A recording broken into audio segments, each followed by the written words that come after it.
Welcome to Get Over It, the consciousness transforming podcast for exceptional 21st century living. We are going to have an excellent show today on healing. We're speaking with Peter Mark Adams, and his latest book is The Power of the Healing Field, Energy Medicine, Psi Abilities, and Ancestral Healings. And guys, this book takes it to a whole new standard of healing where you really delve deep to get to the root of what is causing the issue, not just glossing over. So I know that you're going to enjoy the show today. Now, the information shared on Get Over It uses intuitive and pragmatic insight to help you shift your consciousness to break through the blocks and release energy that is no longer needed. Yes, we're going to help you let go of the BS that's holding you back. And you know, I always ask that question, are you truly ready to? And by the way, folks, BS is belief system. A bit about me for my new listeners, intuitive since birth. I'm a third generation intuitive with over 3 decades of experience supporting people to break through the blocks along their path. I'm a strategist for personal and professional transformation, revealing cutting edge information that enables you to prosper and thrive. I spent 25 successful years in corporate America as an executive sales professional, and I'm the founder of Healing Visions Ministries and the Northern California Children's Education Network, a 501c3 nonprofit. I provide consultations and healings in all areas of life that heal the mind, body, spirit connection, allowing you to live your very best life. My clients tell me that I keep it real while providing them with accurate information to assist them along their journey as a spirit living a human existence. But they also say, if you really don't want to know, don't ask Monique. My background includes a doctorate in metaphysics, Reiki master teacher, ordained minister, and clinical hypnotherapist. So whether you are stressed, depressed, or possessed, I can help. To find out more about me and the services I offer, go to my website, and that's moniquechapman.com. And I invite you to like me on Facebook and follow me on Twitter and LinkedIn. And folks, if you're enjoying the podcast, please subscribe. Okay, and give us some stars. We love that. Okay. My guest today, Peter Mark Adams and his wife, Kinsey, have shared a healing and personal development practice for more than 20 years, where they specialize in energy and meridian techniques, breath work, and meditation. For more than 45 years, he doesn't look like he's 45, much less more than 45 years. But anyway, for more than 45 years, he's practiced a range of meditative and energy-based techniques, including mind connection healing, Reiki, EFT, mindfulness, and rebirthing breathwork. You can check him out at both of his websites, and that is petermarkadams.com. And again, that's petermarkadams.com, all one word, and mindconnectionhealing.com. Again, mindconnectionhealing.com, all one word. Welcome, Peter. Hi, Monique. Lovely to be on your show. Thank you so much for inviting me. Oh, I am so glad that you're here. Now, where are you talking to me from today? Istanbul. Oh, wow. Istanbul, a place I'd love to visit, but not right now, but a place I would love to visit. Oh, I used to dream about Istanbul, and I don't know why the Orient Express all in the same thing when I was a kid. So maybe that's why your healing is so deep. But your book, The Power of the Healing Field, is very strong, very deep healing methodologies in it. What are you considering energy medicine, and then what are you considering the energy healing? Well, the word, of course, is so ambiguous, isn't it? We talk about energy in all kinds of ways. I think in a healing context, we're interested in 2 forms of energy. One is an electromagnetic frequency range from 0.5 to around 60 hertz or cycles per second, which perfectly matches all of the organs and parts of our body. So it's the energy at the hands of energy healers, for instance, and also the energy we found in certain medical devices sweeping through the same range. So that's kind of the measurable part of energy in the healing context. The other half is far more subtle and far more difficult to define, but it's been known to humanity from as far back as we can see And it's the subtle body, the subtle energies that are the life force within us. Okay. Now, you've written this beautiful book, and in the book, you have definitely made a connection between energy medicine, intuition, ancestral healing. Why was it important to engulf all of that together? I think the important thing here is that the focus of our awareness defines our reality. But our awareness is such an expansive, or has such an expansive capability, that it opens up other domains of familial and ancestral heritage.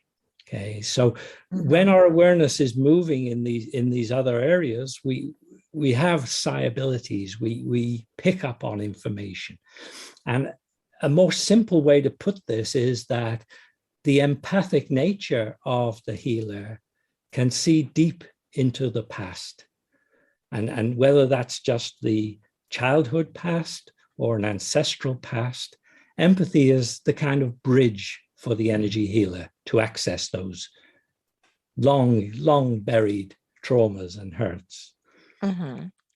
Well, I want to jump. I got some more questions regarding that, but I want to jump ahead a moment because I think this relates to what you're talking about.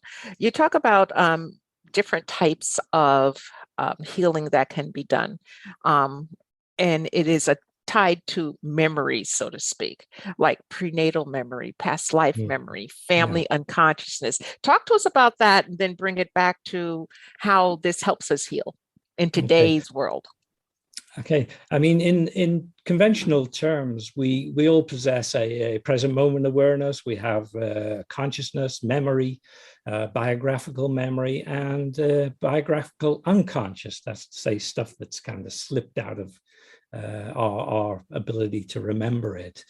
But in our healing practice, we see that this model is inadequate, that in fact we have a connection to our time, what's called perinatal, which is to say our time in the womb and during the birth process. And this is not a time normally in which medicine attributes consciousness to the fetus. But it's absolutely clear from our cases of healing that people are conscious in the womb, that the fetus is conscious of what's happening around it. And beyond that, people hold traumatic memories from past lives. Now, whether you take past lives in some kind of inverted commas or just past lives, they have distinct memories of traumatic deaths in past lives. And these traumatic events ripple forward into the present moment, Monique, and that's where they become problematic. In your book, you start out with sharing a story of your healing. Yeah, right. Why don't you share that with people so they can get a very clear understanding of how you went from point A to point Z and healed? Yeah, this is one of those rare cases where there's like a blast of lightning healing process takes place. Normally it's far more, it takes more time normally, but I'd been to acupuncturist and been diagnosed with a enlarged liver. So coincidentally, a couple of days later, we met up with this bioenergist, recently had arrived in the city, and she wanted to demonstrate her abilities. So I said, yeah, sure. And she kind of ran her hands around my aura and immediately diagnosed the same problem. That was stunning. And then she said, okay, I can fix this kind of thing. And what happened was absolutely amazing, because she seemed to raise the inner energy that she had accessible to her to a huge height, and then pulled, not physically, but energetically, pulled this blockage out of my liver into herself. And as she did so, the emotional trauma connected with that physical blockage was drawn out as well. And then she kind of lifted her head back and simply blew and released the whole thing. And with that, I kind of had this ecstasy. My energy just surged internally. And I kind of laughed for like half an hour. But we went back to the acupuncturist a few days later, and he did the diagnosis again. And he said, I can't find any trace of the liver problem. Wow. I mean, that's a true testament as to how strong energy work can be. But when you went to this healer, did you have to have like a frame of mind of, well, if it works, it works, or I truly believe this person can help me? No, I mean, this is an unknown person. I didn't know bioenergy as a technique. And I had no reason to doubt her, but no reason to trust that anything was going to happen either. So I was just kind of open about it. Let's see. Yeah, just let's see. Okay, so with you being open, you allowed the process to work. It's kind of like we're both, you use Reiki. So it's kind of like, you know, the energy goes wherever it's needed, right? Exactly, exactly. But in this case with bioenergy, it's clear that she cultivates inner energy to a high degree, which of course, you know, with Reiki, you don't have to do. It simply flows through you. But yeah, she has practices to strengthen and cultivate this inner energy. And of course, with bioenergy, you can only use it so many times. You get depleted because you're using your own energy. It's you know, you need to know when to back off. How does one replenish their energy if you become depleted? As far as I know, it's all about diet and spending time in nature and how you meditate and bring peace to your mind. So I'm not trained in bioenergy, but these are the things that I understood that she was practicing daily. Okay. Well, it truly makes a difference. I mean, you don't have to be a medical doctor, allopathic doctor to help someone with their cure. I think that she was from Eastern Europe, Monique, and over there you can get like a 3-year training, like a medical internship for bioenergy. So it's accepted in the mainstream medicine. So she had that training, and prior to that, she had actually been a medical doctor. That was interesting. Okay, so Mark, I want to call you Mark. I don't know why, and that's your middle name, but Peter, he's Mark to me, folks.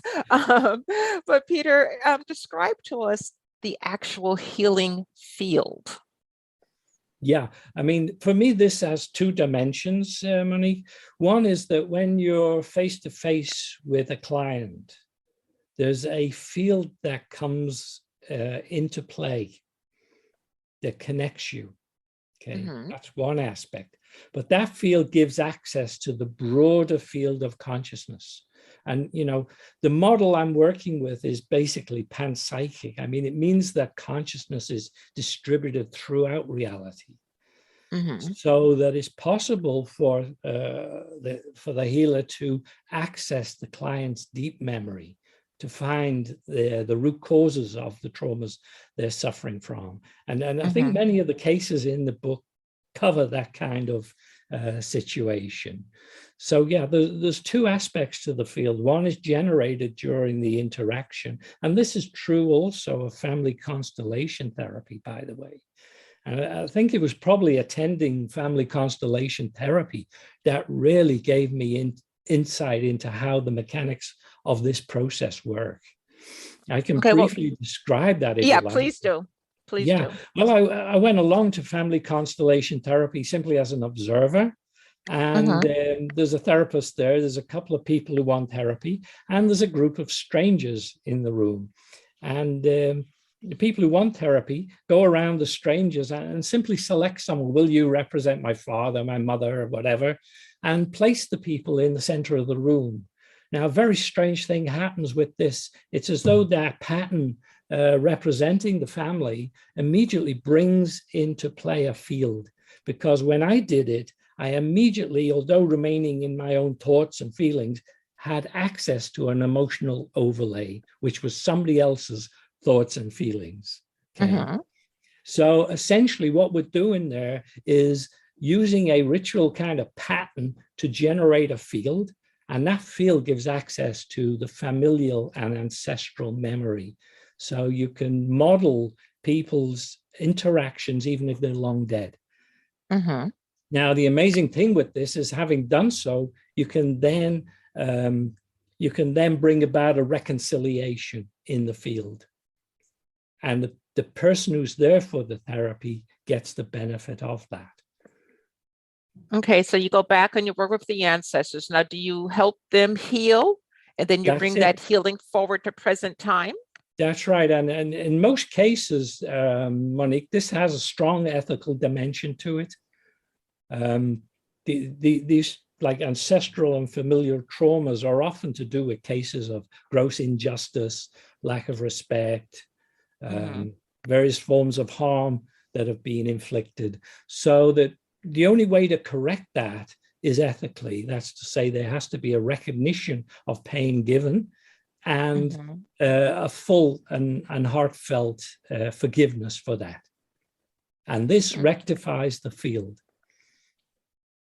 So can this be also used for people in nationalities, races that have gone through a horrific time?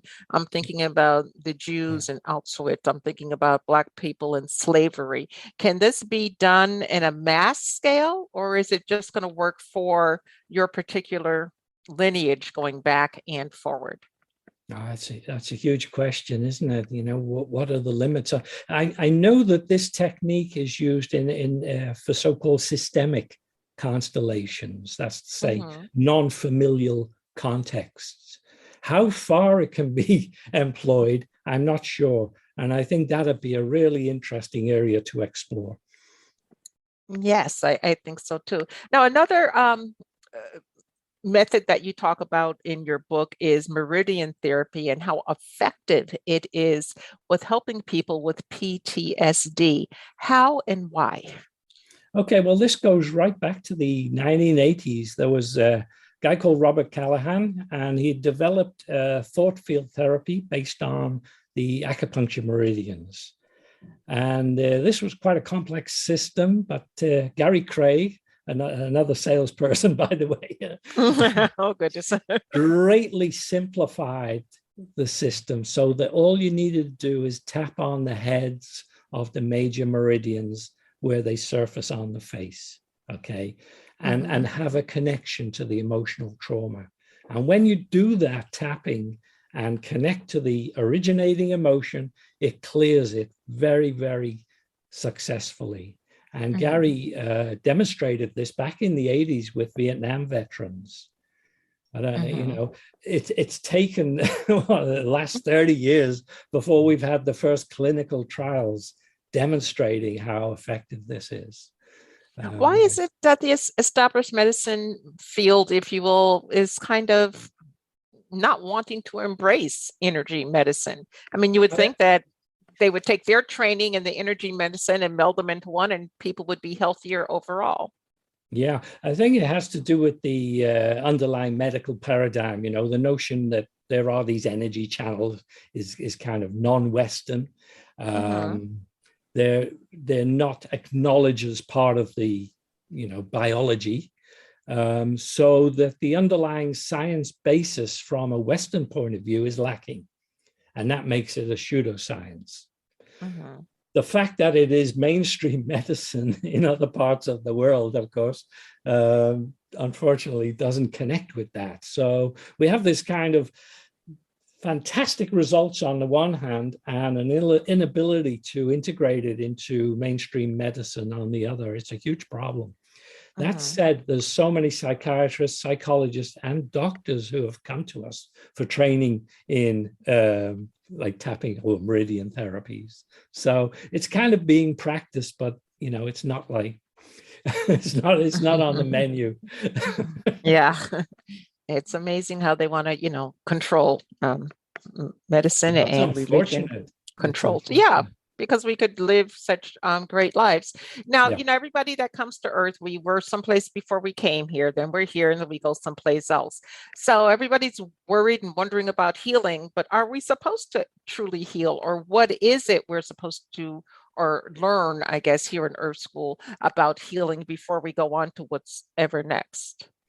I think for me, the great benefits of healing is that it has cleared the way for me to fulfill the various talents that I have. And that itself has been kind of spiritually uplifting. So it's facilitated development of a higher level of empathy and intuition, a greater understanding, and a greater compassion. And so at some point, it kind of tips from healing into spirituality. You know, it's kind of unavoidable shift takes place after you've done a certain amount of healing work on yourself and then on others. Your capacity for understanding, certainly for understanding people's bad behaviors and awkward responses, is greatly increased. Yeah. Okay. So And then for me, that is the nature of the spiritual path. It's compassion. yes, if we could just get there, you know, between here and the United States of, you know, before this current president, we had a president that didn't, in my opinion, believe in compassion. And right now, as you and I are talking, I mean, the poor people in Ukraine, they are going through an exercise, if you will, where they're being attacked by a person with no compassion. How do we heal from that?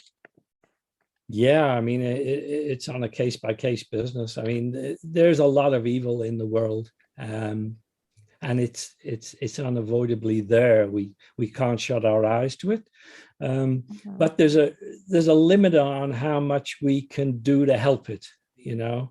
And what we can do is to work on ourselves, our friends, family, neighbors, and community. And that should be within the grasp of anybody. So one of the reasons I wrote this book was to show not only the range of conditions that these energy techniques can heal, but how easy some of these techniques are to learn and then use. You know, it's about empowerment. Yes, it is. And the emotional freedom technique, or EFT, folks, that is very powerful.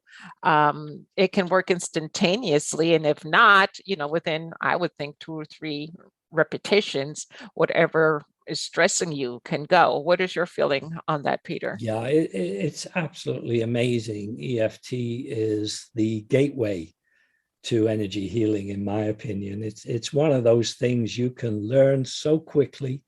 It empowers you to start handling a huge range of both physical, mental, and emotional issues. And once you start helping other people with that technique, you know, you're really on the path to some higher level of healing and self-empowerment. Most definitely. Now, you talked in your book about haunting and major disasters. You've even talked about different energies that attach. So I'd like to talk about all of that, but let's start with entities that attach. Is it good to have energy that's not yours around you? Not in my opinion, no. Thank you. In a healing context, we come across this as energy attachments. That's, say, kind of parasitic influence, a drain, emotional drain, physical drain, and it may be as trivial as the fact that, like, if you had an operation in a hospital, when you're under the anesthetic, somebody who's died and hasn't realized they're dead may have attached to your energy body. And in acupuncture, this is called a GUI, and it's fairly easily released. You know, you need to send the dead to the light, which is where they should be. But a lot of people are not prepared for death. So they die without knowing they're dead, or they feel lost. They have strong attachments that they couldn't resolve in this lifetime, and are kind of hanging around for that reason. And we document some of these in the book, but we document a couple of more positive cases as well. I hasten to add, where some people actually have died, but intervene in a positive way in the healing process to help their partner, for instance, overcome their grief. There's an example of that in the book. Well, could you share a little bit of that? please? Well, this was a case that Kenzie dealt with. It was a woman who had this like long-standing grief over the death of her husband, but she just couldn't seem to reconcile herself to the loss. And she came for healing, and it turned out she'd spent a lot of time in the kitchen washing up, and we couldn't understand why this was going on. And the husband seemed to channel the information through Kenzie that she had to stop doing this. And it turned out he used to be so busy in the kitchen, she was trying to recover that atmosphere, that feeling in her day-to-day life. And he intervened to say, please stop doing that, And it was that intervention that allowed her to connect to the grief in such a way that Kenzie was able to clear it with EFT. Okay. Well, how do you ascertain the difference between her situation, which is, very believable? I mean, the husband dies or the spouse dies and there's an energy, and the type of energy that says, hey, I'm going to suck you dry. I'm going to come and take full advantage of you. I am going to, deplete you if I can. How do you tell the difference? Because they can fool you and make you think that they're just so wonderful and benevolent when they're not. I think generally we don't deal with energy and entity attachment. Okay? When people come to us knowing that they have some form of attachment, we prefer to refer them on to people who specialize in that. And the second point is that what you're describing is almost a kind of demonic attachment. Okay. And it's incredibly dangerous to deal with these things unless you're qualified. I mean, you need to have a formidable armory to deal with them. So I don't recommend any casual energy worker. Normally these things make their presence felt because there's a process by which they attach themselves. And that process will start with, for instance, that client waking up with cuts and bruises in the morning, which they can't account for. And then that may evolve into, like a bad smell around them. It's another characteristic sign of, let's not call them demons, but call them energy parasites, which are unwelcome, unwanted, and need to be on a different plane than us. Okay, let's put it that way. Let's put it that way. Okay. Sounds good. There's a number of like incremental signs. And another one is one which is actually not documented in the book, Monique, but I put it, it was so important, I put it on my academia.edu site, and it's called Lord of the Flies. Okay, it's a very disturbing case of possession. Okay, which I was dealing with at the time. And again, one of the features of that is the resolution of the problem never sticks. 1 week later, they're back with the same complaint. You fix it. A week later, back again. And the third week, you're dealing with something more than just the presenting case. Yeah, then you have to share with them some tools. You need to say, look, you need an exorcist. Yeah, and now, not next week, and now. So coming back to your book, The Power of the Healing Field, when one reads this, are they going to be able to utilize this practice, or is this just providing very good grounded information so they are comfortable with taking the next step? Okay, what I wanted to do is show a number of different techniques in operation. Because we ourselves employ different techniques, we have that dynamic choice. So, and we have good cases of those techniques in use and getting a result. So I wanted to get that across to people. What is the variety of natural energy healing techniques available to them? What is the dynamic range of conditions you can use them for? And the step between, okay, that's happening, this one is the one I'm attracted to. The reader needs to make that choice themselves, because not all techniques suit everybody. Some of them are more easy to learn, some need study, some of them are intense in their operation, and some of them are very gentle. So it has a lot to do with your own nature, really. Mm-hmm. What are your, and this isn't in the book, this is just your opinion. How do you feel about mind-altering substances and the healing field? I mean, here in the United States, they're about to legalize marijuana, at the federal level.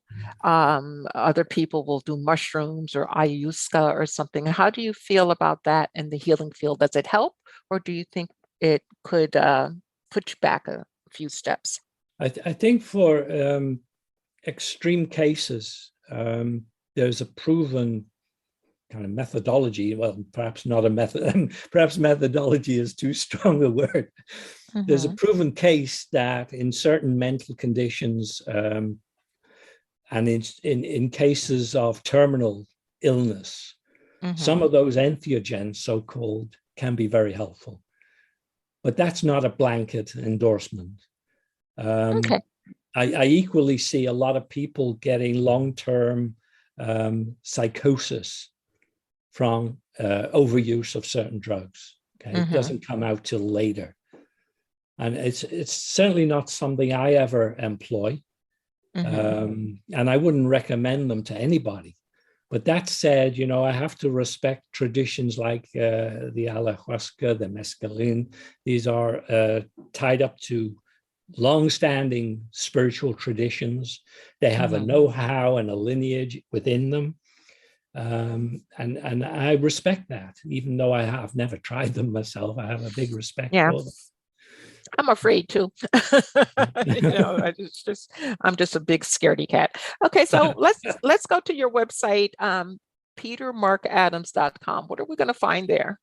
Well, really, I'm also a professional author, Monique. So mm-hmm. I'm doing studies there on the intersection of spirituality and art. Mm-hmm. Okay, so what they'll see over there is of course, the power of the healing field, but also mm-hmm. my other books, like the one I've written on the Villa of the Mysteries in Pompeii. It's the beautiful frescoes there, just being restored. And they show the stages of initiation into the mysteries of Dionysus. So that's featured over there. And my mm-hmm. earlier book on a Renaissance tarot deck called Solabusca. Mm-hmm. I decoded this incredibly dense imagery to reveal a ritual process embedded in this Renaissance tarot deck. So that's a bit of a detective story over there. Bit of detective mm-hmm. work, yeah. Yes, sounds like fun while you're learning, Oh gosh, yeah. Yeah, a lot of fun. And then when we, go ahead. So I was just going to say my forthcoming work this summer will be decoding the sacred architecture of the Hagia Sophia here in Istanbul. Okay, that'll be very interesting. Yeah, very interesting. You'll have to call me when that's out. Now, your second website, Mind Connection Healing, which is the crux, I think, of what you do. Tell us, is mindconnectionhealing.com. Tell us what we'll find there and how we can connect with you. Okay, I mean, essentially, our healing practice has evolved now. So we still do an awful lot of Usui Reiki. I mean, that's like daily discipline for me. But beyond that, we've evolved our approach to energy healing so that mind connection healing is a technique whereby we formulate a healing instruction and you internalize it, okay? So that whenever you're faced with a awkward, difficult, emotionally stressful situation, you simply trigger this. And it clears the energy body for you. Instantly? So you carry the healing instruction with you and then just call it up when you want. And we had fantastic results with that. So Mind Connection Healing, people can go there, just check it out themselves. Kenzie also does one-on-one healing sessions if people want that. The evidence for her success with that is in the book, fantastic cases that she's dealt with. And she's getting 95 success rate, basically. That's great. People, nothing's 100%. Okay. Nothing is 100%. Nothing's 100%. So if you're like 82% and higher, you're doing darn you're good. in the zone. Yeah. Now, are you working individually with people currently? I'm not. I used to be doing rebirthing breath work, but with the pandemic, we had to close the office, and there's really not a way to do rebirthing breath work without being with the client and being able to see their reaction, because it is an intensive process. And of course, the breathing cannot be accommodated with the pandemic restrictions. No. So I've concentrated on the writing and getting this book out, which I felt was so important to report, what we've achieved, what is achievable, and how people can empower themselves. I felt that was important. So I concentrated on that these 2 years. Okay. Well, you've done a great job, and I truly appreciate it. Before we go, you're welcome. What pearl of wisdom would you like to leave with our listeners today? Oh, wow. Pearl of wisdom is check out. Yeah, I'm going to make you think these on your feet. energy healing techniques for yourself. Okay. Find one or two that appeal to you, master them, and apply them. Apply them to friends, family, pets, doesn't matter. Start proactively healing in your community. Yeah. Well, I used to go to the vet with my little doggy, and $400 or $600 every time. She'll let me know once a month she wants me to spend money on her, and it's like, well, this is a lot of money. I'd rather spend it another way. So I finally started using my healing techniques and Reiki on her. She hasn't been to the vet in quite some time. I'm happy. My purse is happy, and guess what? The dog is happy. So it truly does work. The Sui Reiki is such a blessing. Yes. Now, are you teaching that online now? I'm not actually teaching online. I've been like head down writing. But we will be putting courses up. The problem I have with that is the initiations. We always did them hands-on with the people, and I haven't really got my head around the notion of doing it online yet. Okay. Well, you can always put the money, you can put the energy in a chi ball. If you recommend it, Monique, I'll definitely give it a go. Well, see how it works. I've done several in putting the initiations within a chi ball. And I mean, it's quite a process. It's not like, they're there in person. So sometimes it takes a bit longer, but it does work. But Peter, I want to thank you so much for being with us today. Again, folks, the book is The Power of the Healing Field, Energy Medicine, Psi Abilities, and Ancestral Healing. And the websites, petermarkadams.com and mindconnectionhealing.com. So, Peter, I honor you and I thank you. And to the audience, I honor and thank you too. And I truly appreciate everybody's time and attention. And please remember that the most important choice that you can make is what you choose to make important. Consider making the masterful choice of discovering the power of the healing field. Abundant blessings, light and love to all. Agape.